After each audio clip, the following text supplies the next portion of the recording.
di SDN Negeri 1 Pegunungan Kabupaten Nganjuk. Tentunya saya sendiri Ratna Dewi, dan saya ada fasilitator sebagai Bapak Teguh Bianto, kemudian pengajar praktek Ibu di SPB. Sebelumnya marilah kita panjatkan puji syukur dari masa karena atas berkah rahmat dan hidayahnya kita semua bisa berada di sini dengan keadaan sehat walafiat. Semoga apa yang kita terima hari ini dapat bermanfaat untuk kita dan murid-murid kita tentunya. Terima kasih atas kehadiran Bapak Ibu semuanya. Izinkan saya memaparkan penyebaran pemahaman dan penerapan pengalaman budaya positif di SD Negeri 1 Bogor Wetan.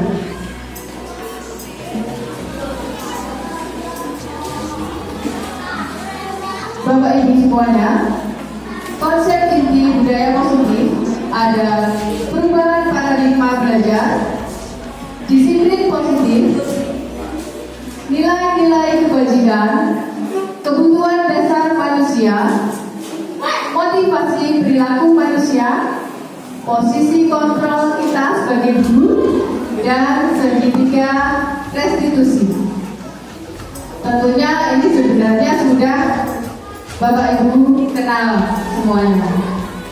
Cuma mungkin belum mengerti, kegiatan saya ini masuk yang apa, posisi kontrol yang bagaimana. Sebenarnya kita sudah melaksanakan, cuma klasifikasinya yang kurang mengerti.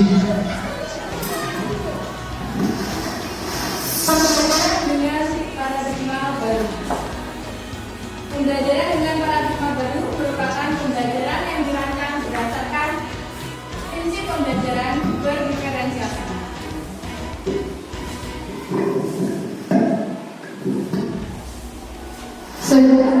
Para peserta didik belajar sesuai kebutuhannya berdasarkan penguatan kompetensi dan pengembangan karakter yang sesuai dengan dimensi profil belajar Pancasila.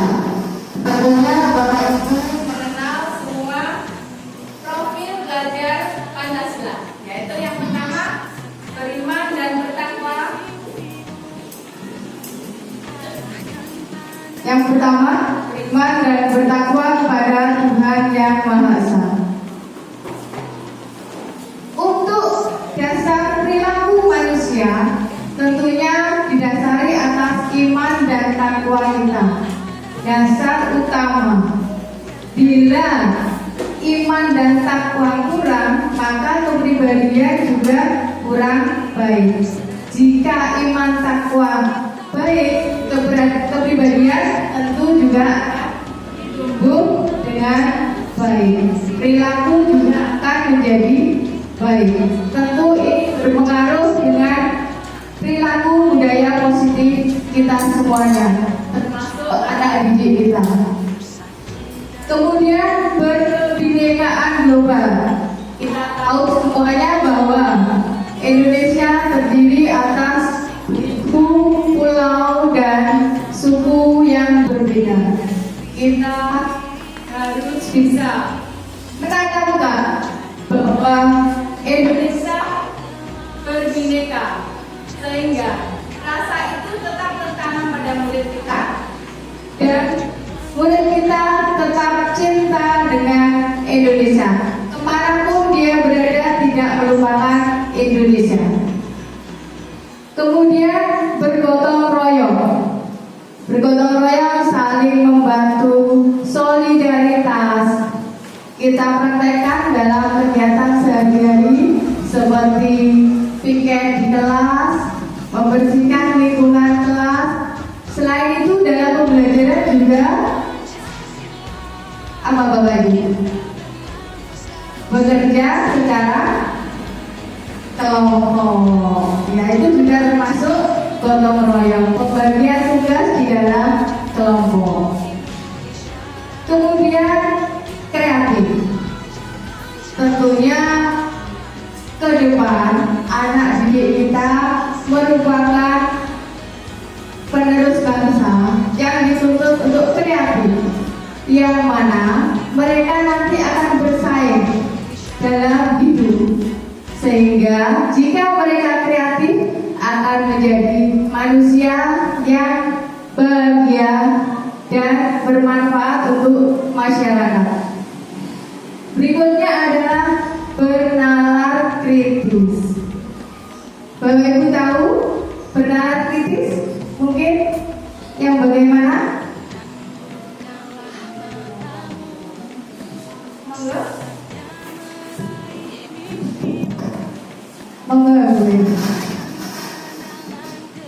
Bernalar kritis memiliki kemampuan untuk mengolah informasi baik bersifat kualitatif maupun kuantitatif. memiliki kemampuan untuk mengolah informasi. Jadi di sini harapannya anak didik kita mampu mengolah informasi, dihubungkan dengan sebab akibat. Kalau melakukan ini akibatnya bagaimana? Seperti itu, ya. Lanjut adalah terakhir mandiri. Mandiri berarti mampu berdiri sendiri. Maksudnya berdiri sendiri bagaimana? Mungkin ada yang tahu kalau itu. Monggo.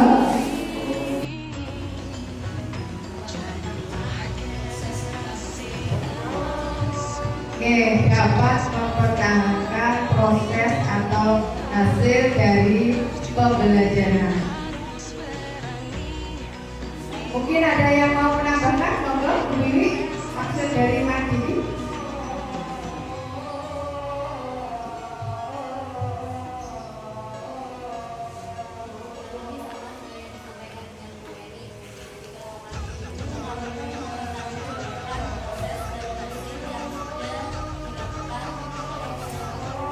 Oke, mampu mempertanggungjawabkan proses dan hasil yang sudah dilakukan oleh siswa. Dari sini masih semangat Bapak Ibu? Ya. SDN 1 Batometan. Bisa. Yes. Terima kasih. Kita lanjut, ya.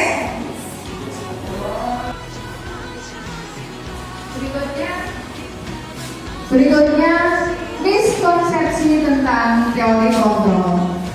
Yang pertama, ilusi mengontrol murid. Kita kadang tanpa sadar bahwa kita sebagai guru, kita pasti bisa mengontrol murid.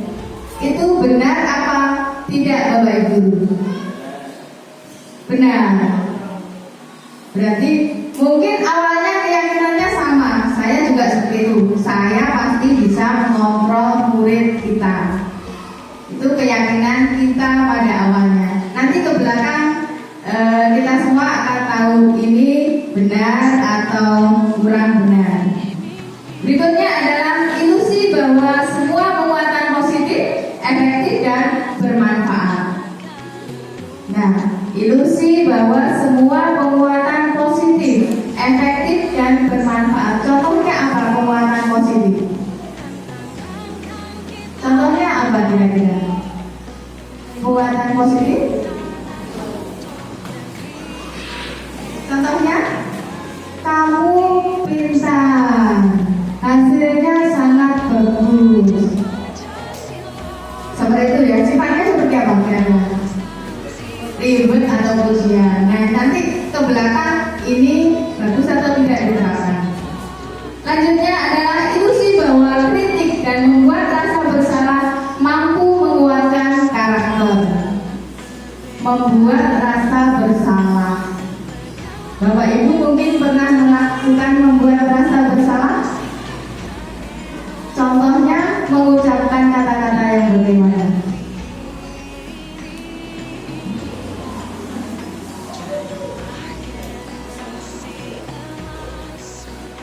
Kamu itu selalu terlambat. Pernah seperti itu? Kamu itu pasti tidak mengerjakan PR. Pernah juga seperti itu? Nah, Jangan teman-temannya pikir kamu keliling kelas saja. Nah, itu sudah memberikan persepsi bahwa murid kita bersalah atau tidak? Ya, murid kita sudah diberi perasaan bahwa mereka bersalah dengan apa yang mereka lakukan. Lanjutnya adalah ilusi bahwa orang dewasa berhak memaksa. Kita sebagai guru tentunya lebih dewasa dari anak-anak. Nah, anak-anak pasti mengikuti kita karena kita sudah hidup melalui proses tahapan tumbuh mereka. Benar atau tidak, Bapak Ibu? Nah, ini menurut Bapak Ibu guru benar apa salah? Kurang benar. Nanti kita lihat kalau seperti ini, oh, orang dewasa itu sebenarnya selalu benar atau juga pernah salah sih? Sampai sini paham? Oke, kita lanjut. Merubah paradigma stimulus respon ke pendekatan teori kontrol. Stimulus respon, realitas kebutuhan kita sama. Sedangkan teori kontrol, realitas kebutuhan kita berbeda. Mengerti nggak maksudnya? Kebutuhan kita berbeda karena dipengaruhi juga faktor-faktor yang lain. Karena yang mempengaruhi juga berbeda. Lingkungan keluarga, ekonomi, tingkat pendidikan, pasti setiap orang berbeda. Maka itu realitasnya kebutuhan kita juga berbeda. Lanjutnya, semua orang melihat hal yang sama menurut stimulus respon. Sedangkan menurut teori kontrol, setiap orang memiliki gambaran berbeda. Semua orang melihat yang sama.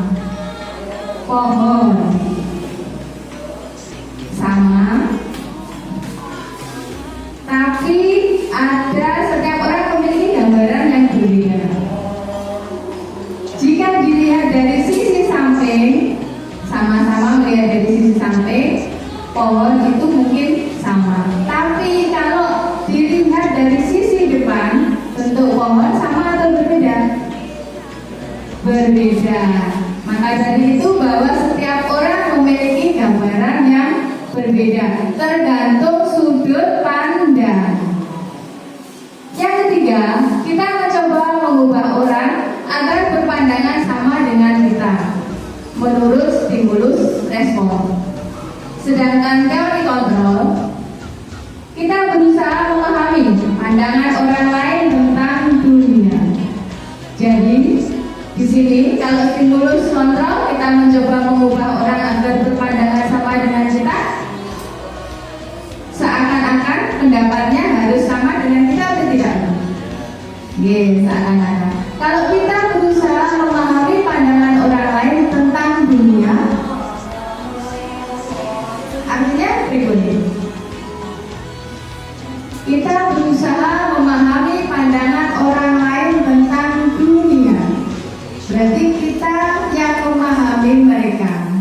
Kita tidak bisa memaksakan mereka untuk paham akan kita. Lanjut, perilaku guru dilihat sebagai suatu kesalahan menurut stimulus respon. Sama, mungkin saya juga seperti itu. Ketika anak-anak berperilaku buruk, sebuah kesalahan tanpa melihat apa sebenarnya yang terjadi sehingga dia melakukan hal yang seperti itu. Ternyata teori kontrolnya, semua perilaku memiliki tujuan. Oke, semua perilaku memiliki tujuan. Paham ini? Lanjut, orang lain bisa mengontrol saya menurut stimulus respon. Jadi orang lain bisa mengontrol saya. Jadi anak-anak misalnya bisa dikontrol oleh guru menurut stimulus respon. Kemudian menurut teori kontrol, hanya Anda yang bisa mengontrol diri Anda. Berarti orang lain tidak bisa mengontrol kita. Hanya kita sendiri yang bisa mengontrol diri kita. Artinya hal yang kita lakukan adalah atas kehendak kita sendiri. Berikutnya, saya bisa mengontrol orang lain. Saya bisa mengontrol anak didik saya. Itu menurut saya pada awalnya. Dengan mungkin juga berpendapat seperti ini. Menurut teori kontrol, Anda tidak bisa mengontrol orang lain. Karena tadi, ya, hanya diri sendiri yang bisa mengontrol dirinya. Kemudian stimulus respon, pemaksaan ada pada saat bujukan gagal. Pemaksaan ada pada saat bujukan gagal. Ketika dibujuk tidak mau, kemudian dipaksa. Teori kontrolnya, kolaborasi dan konsensus menciptakan pilihan-pilihan baru. Jadi perlu adanya kolaborasi, kerjasama di dalamnya.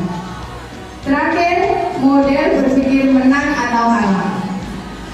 Kadang kalau lomba, besto, ikut saja lomba, menang atau kalah hal yang terbelakang, carry urusannya. Biasanya seperti itu, gitu. Nah, teori kontrolnya, model berpikir menang.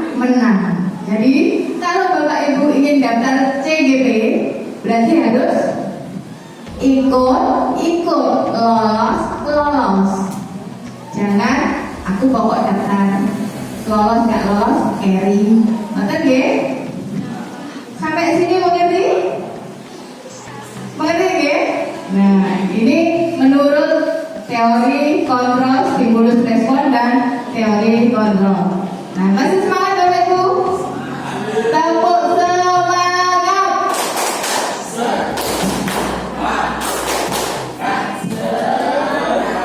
Terima kasih. Lanjut. Disiplin positif.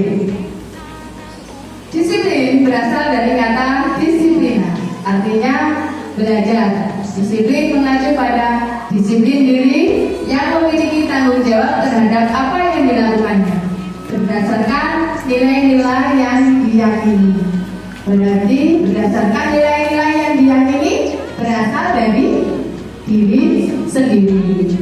Kemudian disiplin positif merupakan salah satu cara penerapan disiplin yang bertujuan untuk menumbuhkan kesadaran serta memberdayakan peserta didik tanpa imbalan, penghargaan atau reward, ancaman atau hukuman. Nah, dari sini mungkin Bapak Ibu sudah agak-agak terkait dengan yang tadi. Oh, ternyata penghargaan, imbalan, reward atau ancaman ataupun hukuman itu ada manfaatnya tidak sih dengan anak-anak didik kita? Mungkin coba dikaitkan nanti ke belakang. Kemudian sebagai pendidik, tujuan kita adalah menciptakan peserta didik yang memiliki disiplin diri sehingga mereka berperilaku mengacu kepada nilai-nilai kebajikan universal dan memiliki motivasi intrinsik dalam perubahan perilaku ke arah yang lebih baik. Nah, kebajikan universal itu yang bagaimana ya kira-kira? Mungkin ada yang tahu. Kebajikan universal berarti secara yang bagaimana? Menyeluruh ya Pak? Ya, kebajikan secara menyeluruh, secara umum. Secara umum berarti yang sudah terbiasa dilakukan oleh masyarakat. Seperti itu gitu. Sampai sini paham? Kita lanjutkan. Nilai-nilai kebajikan, nilai yang disepakati bersama, lepas dari suku bangsa, agama dan bahasa maupun latar belakang. Jadi Kalau kita mau paham akan nilai kebajikan, berarti harus melepaskan suku, bangsa, agama, bahasa maupun latar belakang untuk berkolaborasi tentunya. Kemudian contoh nilai kebajikan institusi atau organisasi. Kalau di pendidikan, profil belajar Pancasila, beriman dan bertakwa pada Tuhan Yang Maha Esa. Kemudian dan berakhlak mulia. Kemudian berkebinekaan global. Yang ketiga gotong royong, mandiri, kreatif, dan terakhir bernalar kritis. Ada institusi lain yang memiliki kebajikan program PIW. Ini sebuah institusi, ya, organisasi. Nilai kebajikan mereka adalah toleransi, rasa hormat, integritas, mandiri, menghargai, antusias, empati, keingintahuan, kreativitas, kerjasama, percaya diri, dan komitmen. Nah, ini adalah nilai kebajikan dari suatu organisasi. Ada lagi keterampilan hidup, life skill, dapat dipercaya, lurus hati, pendengar yang aktif, tidak mendengarkan orang lain, tidak merendahkan orang lain, dan memberikan yang terbaik dari dirinya. Ini adalah contoh-contoh nilai kebajikan yang ada di institusi atau organisasi.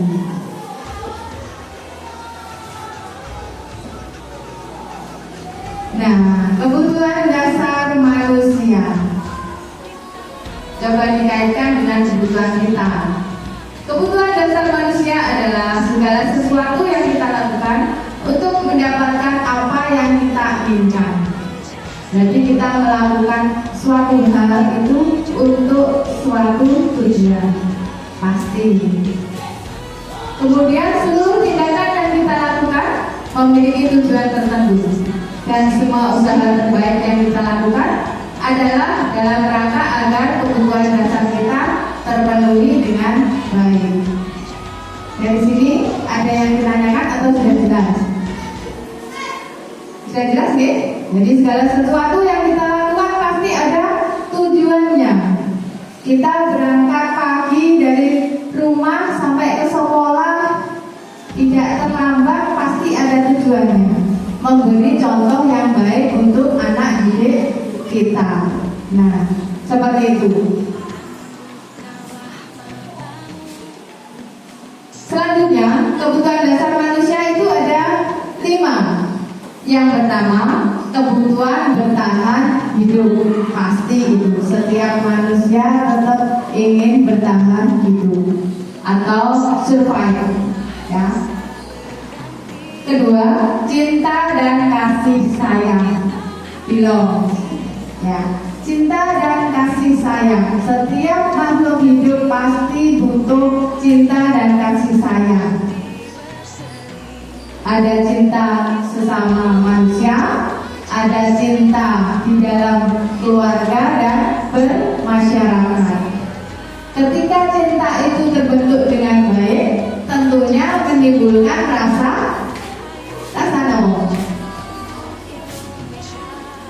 Rasa nopo. Kalau cinta terbentuk dengan baik, tentunya terbentuk rasa nyaman, tenang, senang berada di dekatnya, senang berkumpul-kumpul dengan teman-teman dulu. Kalau kita kan sering mencintai di sini, nah, senang kita kalau bertemu dengan teman-teman. Itu adalah perwujudan akan cinta. Yang ketiga adalah kebebasan, freedom. Nah, bebas.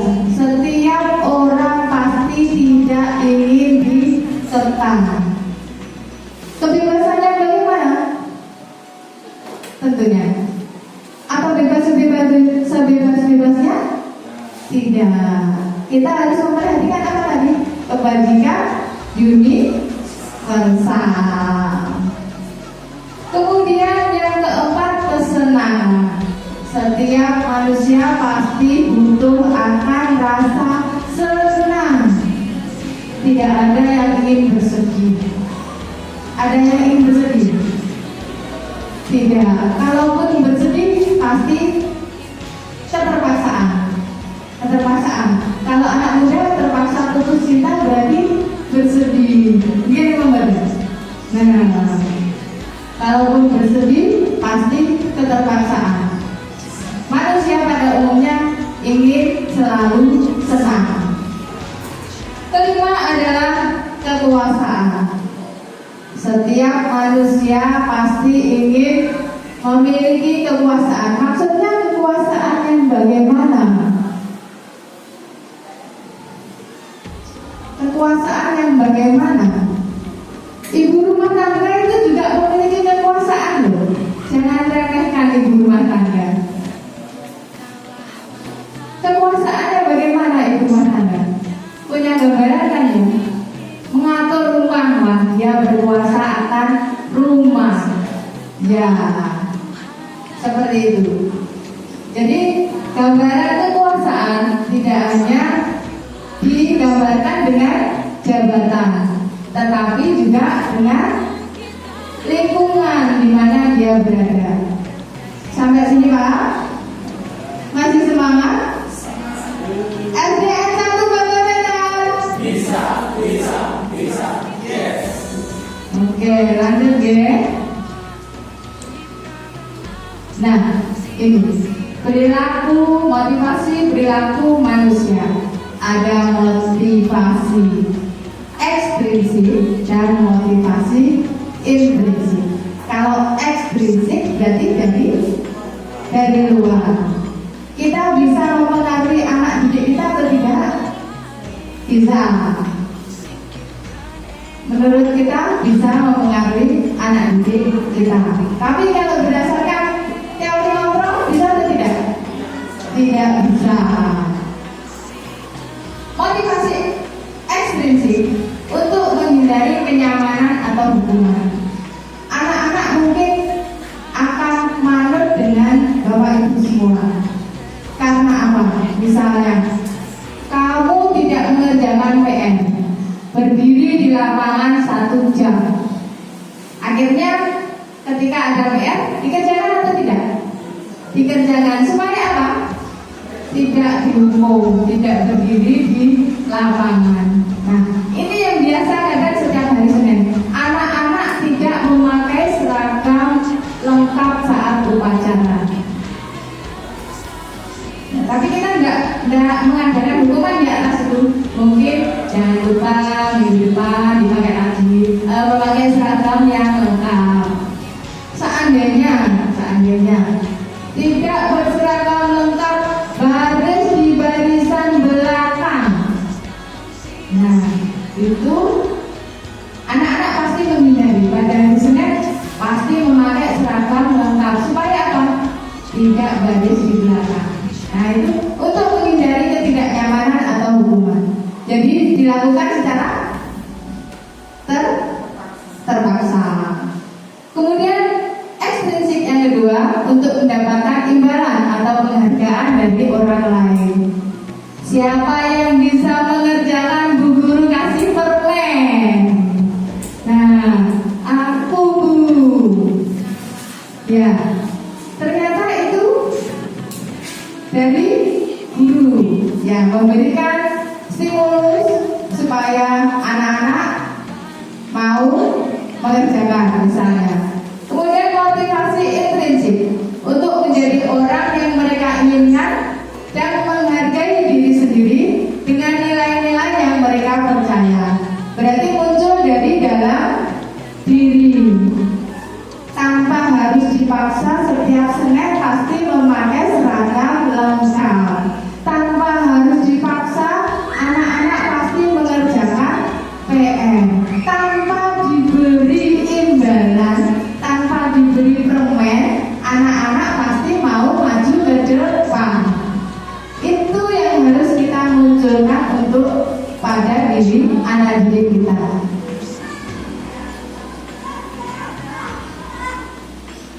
Nah, ini kaitannya dengan hukuman, disiplin restitusi. Hukuman biasanya kaitannya dengan identitas gagal, sedangkan identitas sukses ada disiplin, konsekuensi, dan restitusi. Ternyata kita menghukum itu benar atau salah, nanti kita bisa ulas di sini. Gini. Contoh, murid atau anak belajar menyembunyikan kesalahan. Supaya apa? Supaya tidak dihukum. Karena punya rasa takut. Ya toh? Aku punya dihukum, terus bijiku ada. Tingkah laku sih diberi C. Mungkin seperti itu. Perasaan si anak. Kemudian konsekuensinya, murid atau anak belajar taat peraturan. Jadi anak harus taat peraturan supaya tidak dihukum. Restitusi, murid atau anak belajar memecahkan masalah. Misalnya tadi tidak mengenakan seragam lengkap. Ya, kalau karena dihukum mungkin anak-anak akan melakukan hal yang negatif supaya bisa menggunakan seragam lengkap karena punya rasa takut untuk dihukum. Kalau restitusi, murid atau anak belajar memecahkan masalah. Ternyata dia tidak punya topi.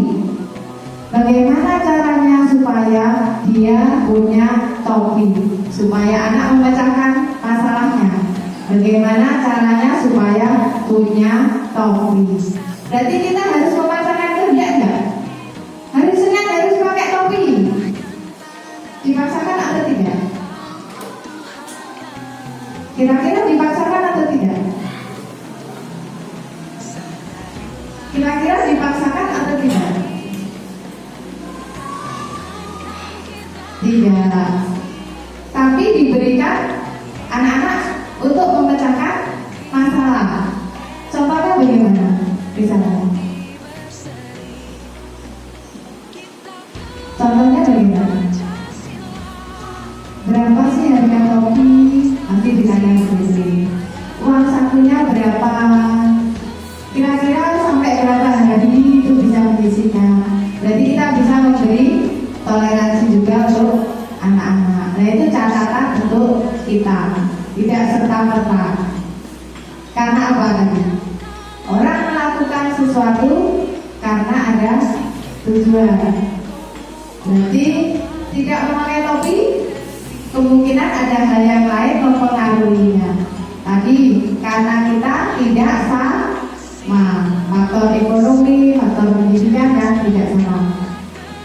Kemudian hukuman, mencoba mengontrol anak dengan penguatan negatif, membayar impas kesalahan.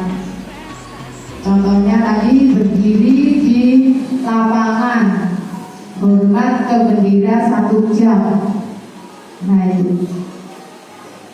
Kemudian konsekuensi, mencoba mengontrol anak dengan penguatan positif. Ini contohnya bagaimana Bu? Misalnya saat pelajaran olahraga ada anak yang terlambat, berarti tidak mengikuti pemanasan. Konsekuensinya bagaimana Bapak ini? Apa harus dihukum? Oh iya dihukum. Hukumannya yang bagaimana? Kira-kira konsekuensi berdasarkan mata pelajarannya. Tadi tidak hadir olahraga tepat waktu, terlambat gitu. Bukan ini maturnya apa harus dihukum dia. Terus yang konsekuensi hukumannya yang bagaimana? Sesuai kesepakatannya yang bagaimana tadi? Olahraga? Kamu salah seperti ini untuk memberi kesalahannya kamu gimana? Ditarik ke anak, semuanya Oh, ditarik ke anak. Ada yang lain mungkin? Ya, disampaikan ke anak. Kamu harusnya bagaimana? Ini berarti keyakinan bersama. Ya, kalau terlambat harus bagaimana? Ada yang lain mungkin? Ya, sama Pak Dwi. Kita sebelumnya menyampaikan ke anak pasti pertemuan awal pembelajaran awal di tahun ajaran baru. Kesepakatan jika terlambat datang saat pelajaran olahraga, kamu mengelilingi lapangan 2 kali. Ini konsekuensi. Kok bisa dikatakan konsekuensi? Kenapa kira-kira? Kok bisa dikatakan konsekuensi? Dulu itu kan hukuman, lari 2 kali lapangan, melanggar kesepakatan bersama. Ya, sudah melanggar kesepakatan bersama. Kenapa kira-kira?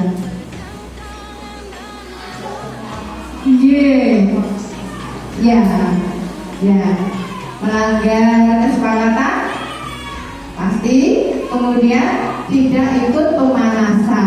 Maka anak-anak harus yang terlambat tersebut harus melakukan pemanasan sendiri. Salah satu pemanasan yang paling cepat adalah lari keliling lapangan. Kalau anak-anak pelajaran IPA tentang bagian-bagian pohon, ternyata anak-anak terlambat. Kira-kira hukuman lari lapangan cocok apa tidak? Tidak. Yang cocok bagaimana? Kalau tidak cocok, yang cocok berarti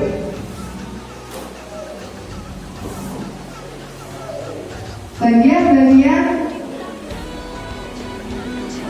menyebutkan bagian tumbuhan. Ya, anak-anak diminta ke depan, yang terlambat diminta ke depan, sebutkan bagian-bagian tumbuhan sesuai pengetahuan. Benar. Lanjut ya. Kemudian restitusi. Anak paham bahwa dirinya sendiri yang pegang kendali kontrol. Tadi sudah disampaikan bahwa tidak ada yang bisa mengontrol orang lain selain kita sendiri. Hukuman dampak pada murid marah, merasa bersalah, rendah diri, mengasingkan diri. Kadang anak-anak akan cenderung diam, mengurangi aktivitas bersama teman.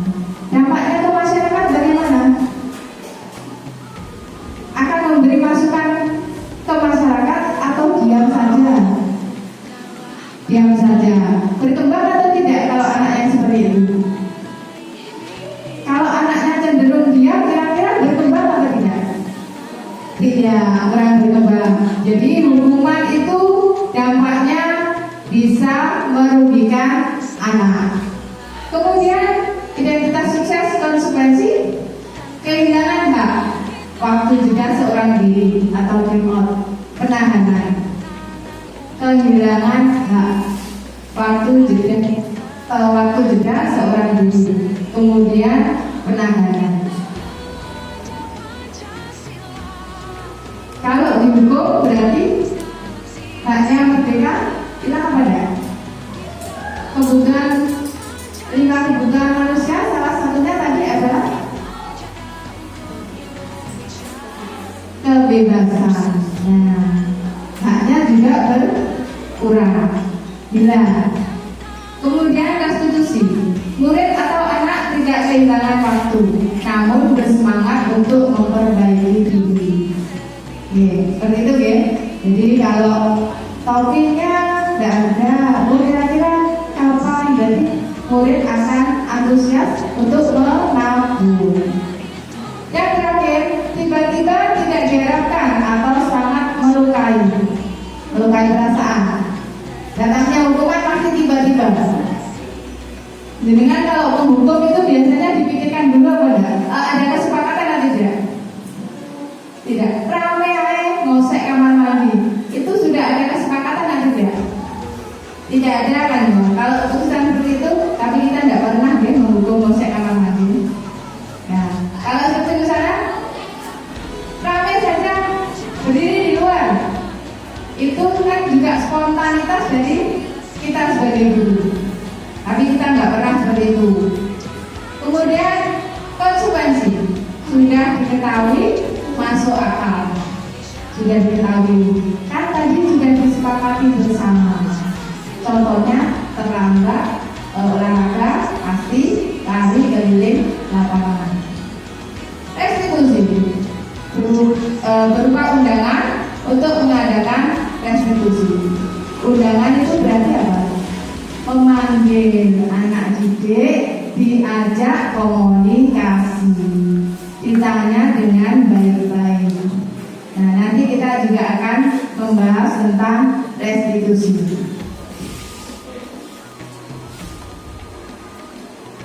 Nah, ini 5 posisi kontrol kita sebagai guru terhadap murid. Pembuat merasa bersalah, teman, pemantau, dan yang terakhir adalah manajer.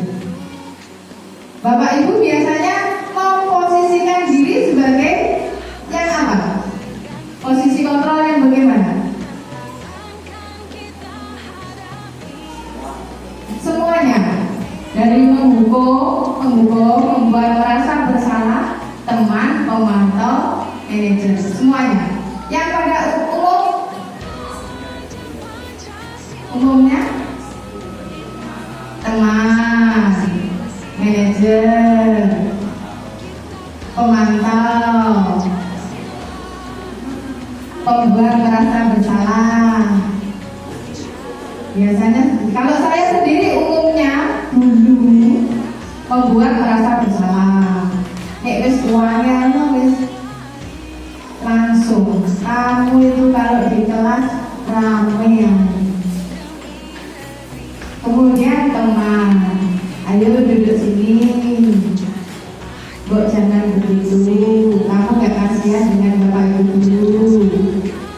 Kemudian pemantau, berarti kalau tidak mengerjakan PR dipanggil. Kamu sudah mengerjakan PR? Nah, kita pantau. Yang terakhir adalah manajer. Contoh penerapan 5 posisi kontrol. Kasusnya, siswa tidak mengenakan atribut lengkap saat upacara bendera. Ini kasus rutinitas. Tapi alhamdulillah Senin kemarin sepertinya semuanya mengenakan. Pemukul. Tadi sudah dicontohkan. Hormat pada bendera selama 1 jam.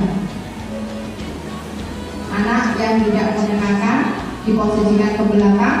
Setelah upacara selesai, disuruh baris hormat kepada bendera selama 1 jam.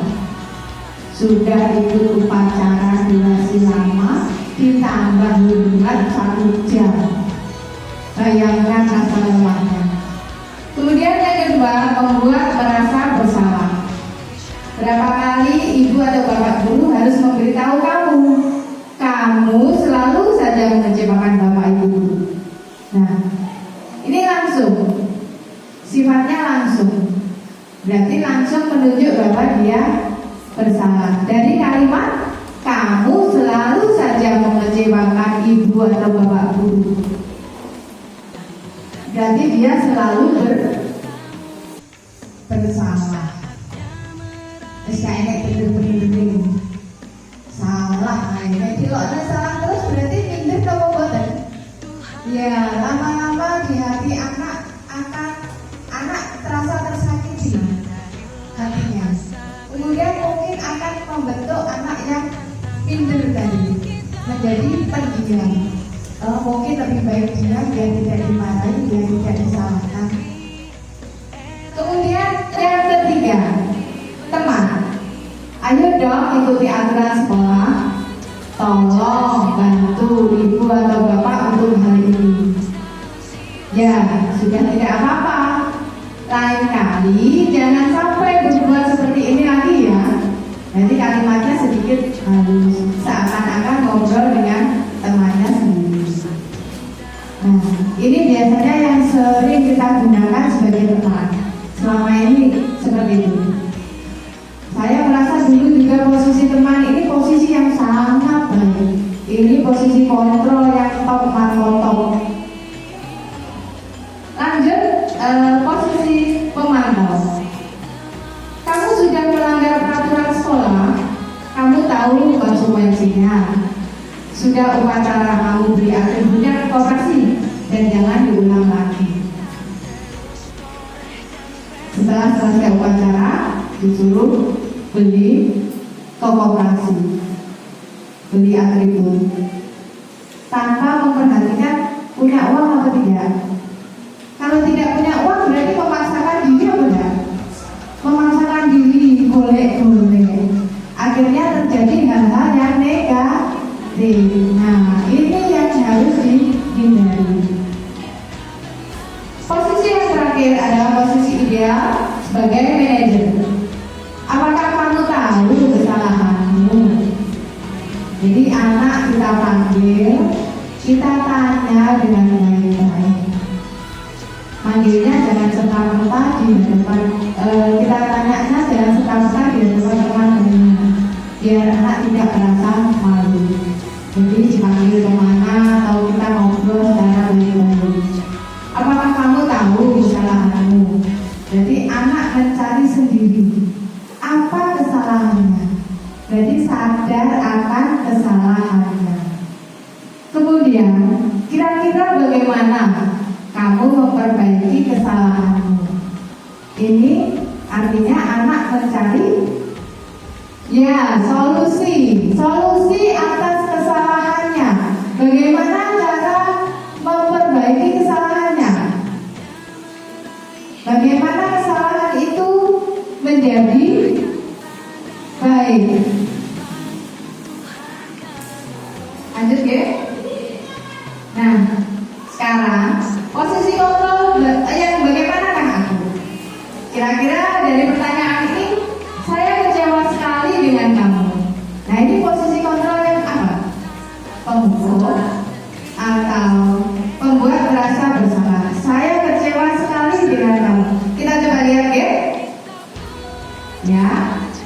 Ya, pembuat merasa bersalah. Tepuk tangan untuk kita semuanya. Lanjut. Nah, kamu tidak pernah benar melakukannya. Apa ini kira-kira posisinya? Kamu tidak pernah benar melakukannya. Apa kira-kira? Pembuat merasa bersalah. Oke, kita lihat ya. Nah, apa ini?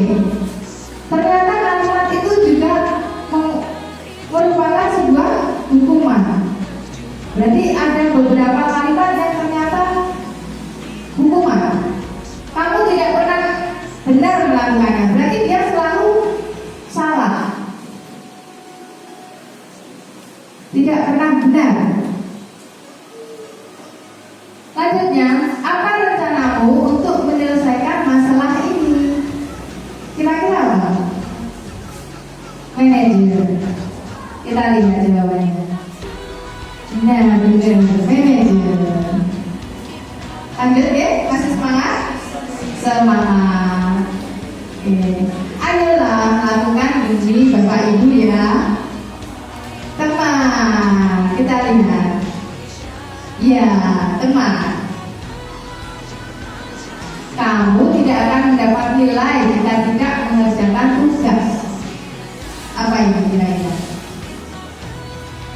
Kamu tidak akan mendapat nilai jika tidak mengerjakan tugas. Penghukum, pembuat rasa bersalah, pemantau. Nah, konsekuensinya kan kalau tidak mengerjakan tugas berarti tidak dapat nilai. Nah, keyakinan kelas yang terakhir. Mengapa keyakinan kelas bukan peraturan kelas? Kenapa kira-kira? Kenapa kok keyakinan? Kok enggak peraturan kelas atau tata tertib kelas? Kira-kira ada yang tahu menjawab? Monggo. Kenapa kok keyakinan? Keyakinan tadi munculnya dari mana? Dari dalam diri. Nah, kenapa keyakinan kelas bukan peraturan kelas? Supaya Dibuat oleh siswa dan dilaksanakan sendiri oleh siswa tersebut.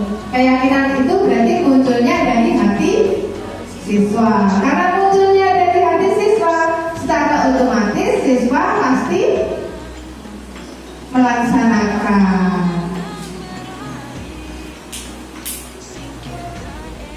Pembentukan keyakinan kelas. Kemarin saya sudah mencoba sama Bibi. Yang pertama bersifat abstrak. Bersifat abstrak itu yang bagaimana sebenarnya? Abstrak. Bisa digambarkan atau tidak bisa digambarkan? Tidak bisa digambarkan. Berarti setiap manusia memiliki keyakinan yang berbeda. Nah, ada yang memikirkan tentang keyakinan kalau di kelas anak-anak masuk, keyakinan berdoa, keyakinan tentang kebersihan, keyakinan tentang apa lagi kira-kira? Cara perilaku dengan Bapak Ibu guru, cara berperilaku dengan teman-teman mereka.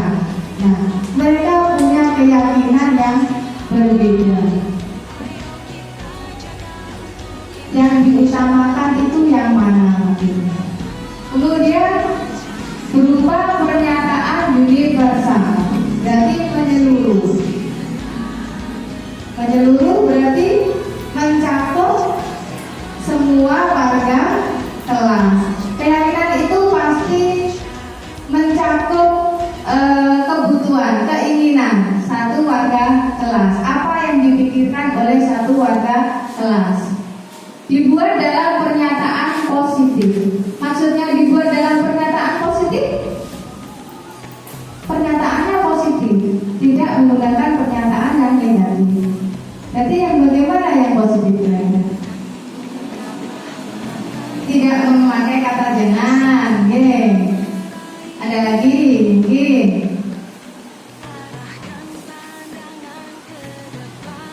Selain tidak memakai kata jangan, tidak memakai kata tidak, ya, menghindari kata atau kalimat yang berunsur negatif, menggunakan kalimat yang positif. Jadi tidak membuang sampah sembarangan. Kalimat positifnya kira-kira yang bagaimana? Buanglah sampah pada tempatnya. Tidak membuat gaduh di dalam kelas. Kira-kira bagaimana kalimatnya yang positif?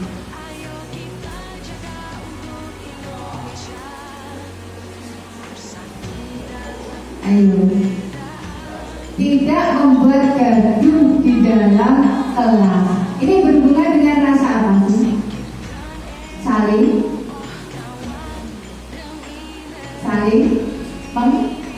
menghormati, saling menghargai. Berarti kalimat positifnya kira-kira bagaimana? Saling menghormati antar teman. Tidak ramai saat Bapak Ibu guru menjelaskan di depan. Kira-kira kalimat positifnya yang bagaimana?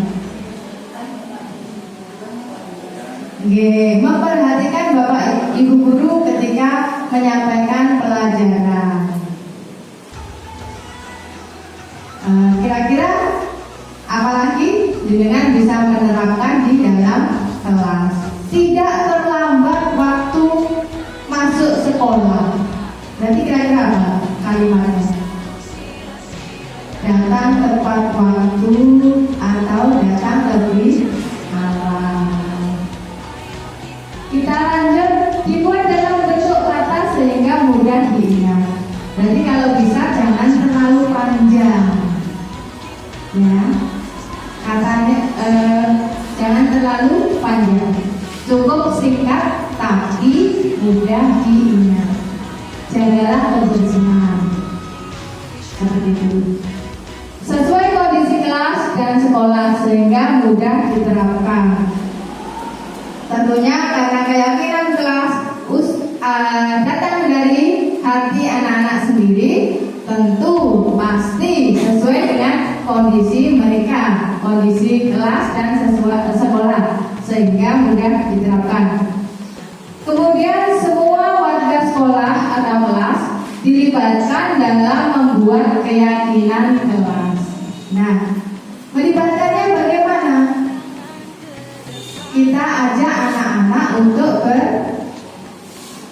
berdiskusi, berkolaborasi, menyampaikan pendapat atau menuliskan keyakinan kelas mereka. Seperti dengan kita bagikan sticky note ke anak-anak. Anak-anak diminta menuliskan kalimat positif tentang keyakinan kelas.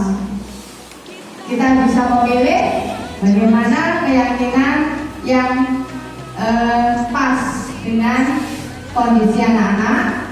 Bila ada keyakinan yang sama, kita cukup ambil salah satu yang kalimatnya mudah dimengerti.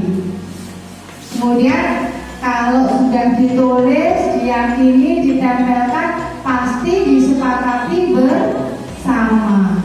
Setelah disepakati bersama, minta salah satu anak untuk membacakan.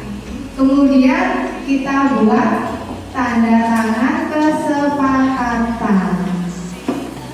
Jadi kalau sudah muncul dari hati, disepakati, mereka tanda tangan, pasti akan melaksanakan, insya Allah. Lanjut ya. Segitiga restitusi. Nah, apa itu segitiga restitusi? Suatu proses dialog yang dijalankan oleh guru agar dapat menghasilkan murid yang mandiri dan bertanggung jawab. Ya, dialog berarti satu anak atau beberapa anak kira-kira untuk segitiga restitusi. Kira-kira satu anak atau beberapa anak yang kita ajak berdialog. Suatu proses dialog yang dijalankan oleh guru agar dapat menghasilkan murid yang mandiri dan bertanggung jawab. Kira-kira satu anak. Kita berdialog dengan satu anak. Nah, yang pertama, menstabilkan identitas. Dengan pertanyaan di dalamnya, kamu tentunya punya alasan mengapa melakukan itu. Nah, setiap anak ketika membuat kesalahan pasti punya alasan kenapa dia berbuat seperti itu. Berikutnya, validasi tindakan yang salah. Setiap orang pasti pernah melakukan kesalahan. Jadi, ketika anak melakukan kesalahan, jangan serta-merta langsung diberi statement itu salah. Kita juga manusia, pasti juga pernah melakukan kesalahan. Adalah cara yang efektif untuk mendapatkan apa yang kamu butuhkan. Itu menanyakan keyakinan. Keyakinan kelas apa yang telah kita sepakati. Jadi ketika mereka melanggar, kira-kira keyakinan kelas yang mana yang mereka langgar, biar anak mencari tahu sendiri. Kemudian kamu ingin menjadi orang seperti apa? Kamu bukan satu-satunya yang pernah melakukan ini. Dari sini paham ya? Coba saya bisa minta bantuannya Bu Wini, kita praktek segitiga restitusi Bu Wini. Misalnya apa ya? Ada seorang anak yang memanggil nama dengan nama orang tuanya karena selalu diejek. Karena diejek merasa kesal, anak itu memanggil temannya dengan nama orang tuanya. Menghubungi saya minta bantuan.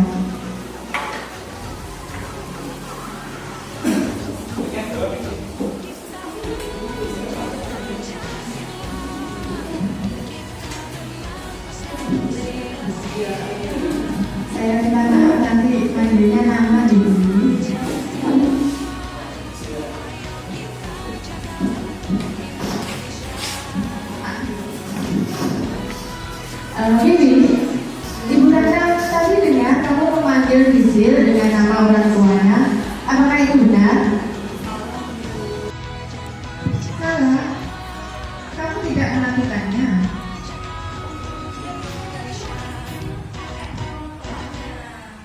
Oh, benar berarti. Nah, kenapa kamu melakukan itu, Bibi?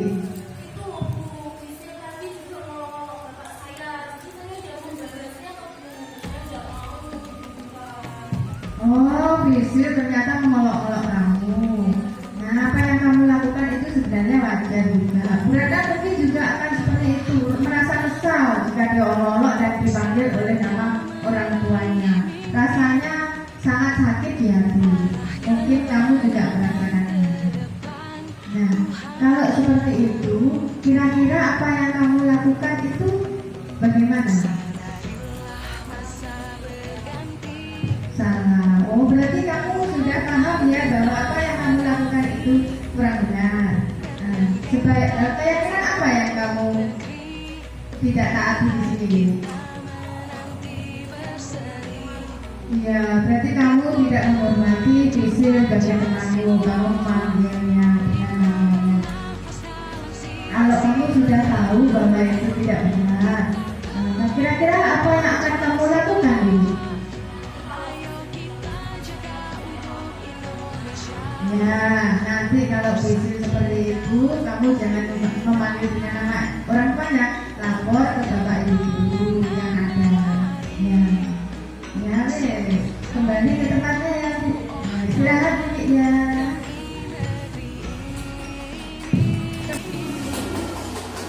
Tepuk tangan untuk kita semuanya. Mungkin ditanya seperti itu, karena setiap orang melakukan suatu pasti ada alasan dan tujuan. Nah, dalam penerapan program disiplin positif, hendaknya guru memiliki standar kepribadian profesional dan sosial yang baik, di mana guru mampu merefleksikan dirinya dalam posisi kontrol saat. Dari saya cukup sekian. Terima kasih atas semuanya partisipasinya. Semoga ilmu yang kita terima hari ini bermanfaat untuk kita semuanya dan anak didik kita pastinya. Sehat selalu Bapak Ibu, semangat untuk maju. Wassalamualaikum warahmatullahi wabarakatuh. Waalaikumsalam warahmatullahi wabarakatuh.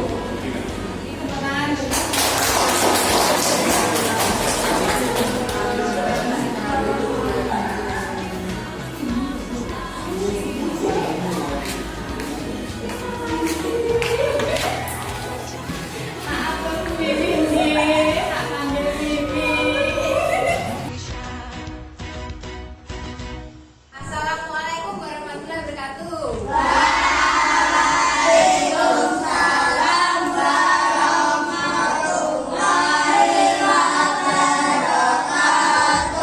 Alhamdulillah. Terima kasih anak-anak. Apa kabar kalian hari ini? Alhamdulillah.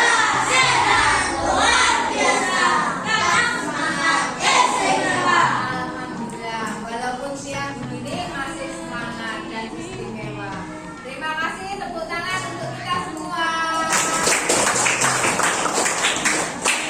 Nah, anak-anak, hari ini Bu Ratna mau mengajak kalian untuk membuat keyakinan kelas. Kalian tahu apa itu keyakinan kelas? Tidak tahu. Keyakinan kelas itu hampir mirip-mirip dengan peraturan kelas. Tata tertib ketika berada di kelas, tapi menggunakan bahasa yang baik, bahasa yang positif. Bahasa yang positif berarti tidak ada kalimat atau kata-kata yang bersifat negatif. Berarti tidak menyangkutkan kata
apa? Apa tidak?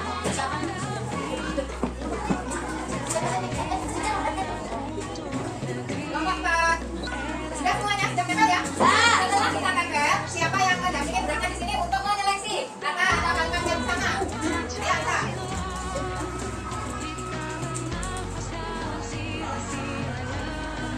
Menjaga kebersihan lingkungan, membuang sampah pada tempatnya. Ini sama apa enggak, Anita? Sama. Berat ya? Menjaga lingkungan, menjaga kesehatan, menjaga kebersihan lingkungan. Ini lengkap. Ini benar ya. A. Anda menolong teman. Hasilnya ini ada berapa nih? 1, 2, 3, 4, 5, 6, 7, 8, 9, 10. Dibacakan Anita biar teman-temannya mendengarkan.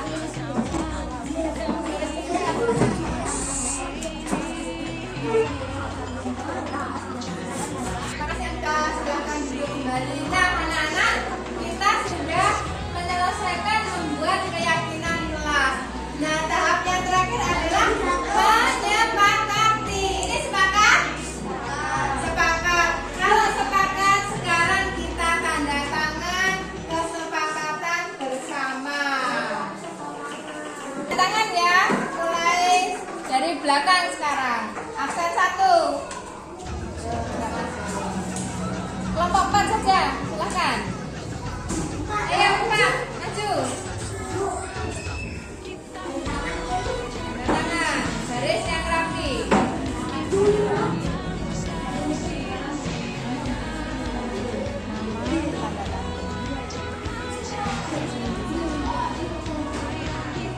Nama panggilan.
Nah, kalian semuanya sudah tanda tangan ya, berarti sudah menyepakati.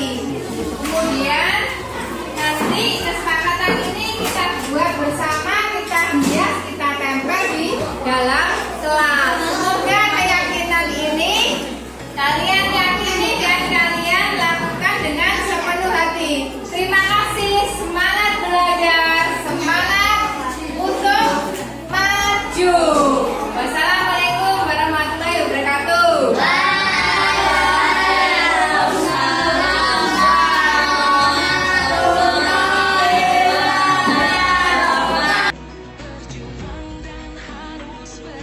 Nama saya Anggita Raska Putri Divanka, saya kelas 5. Nama saya Fisri Mikafa, kelas 5. Nama saya Yunita Madinatul Aulia, saya kelas 5. Nama saya Dimas, saya dari kelas 5. Nama saya Ari, saya dari kelas 5. Menyenangkan. Bahagia. Menyenangkan. Menyenangkan. Menyenangkan. Sangat penting. Sangat penting. Sangat penting. Penting. Penting. Supaya disiplin. Menumbuhkan tanggung jawab. Supaya belajarnya nyaman. Supaya tertib. Supaya rukun.